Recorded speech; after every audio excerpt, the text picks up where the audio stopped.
अजान हो रही है, पहले नमाज पढ़ लेता हूँ, सेठ से छुट्टी ले लेता हूँ।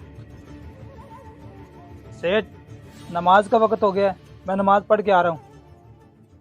अबे रुक और चुप करके काम कर। और तुझे खाने के पैसे मैं देता हूँ या तुम्हारी नमाज? अबे सेठ, तेरी क्या औकात कि तू मुझे खिलाए? मुझे खिलाने वाला मेरा अल्लाह है। ये बड़ा है तेरा काम, मैं जा रहा हूँ नमाज पढ़ने। और ठीक है। और कल से अपनी मनहूस शक्ल लेके गोदाम पे मत आना।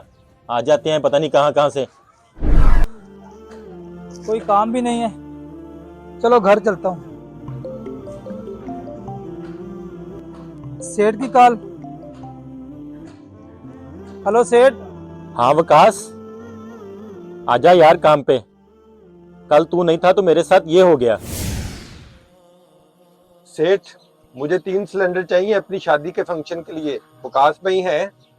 भाई वकास तो नहीं है, मैं शुभान से कह के आपके सिलेंडर निकलवा देता हूँ। अरे नहीं सेठ, मुझे वकास भाई से चाहिए थे। अरे बात तो सुनो भाईजान। अच्छा सेठ, मैं आ रहा हूँ। बेशक रिज़्क देने वाली मेरी अल्लाह की ज़ात है। नमाज जन्नत की कुंजी है। अगर आपको हमारा मैसेज अच्छा लगे तो शेयर लाजमी करें।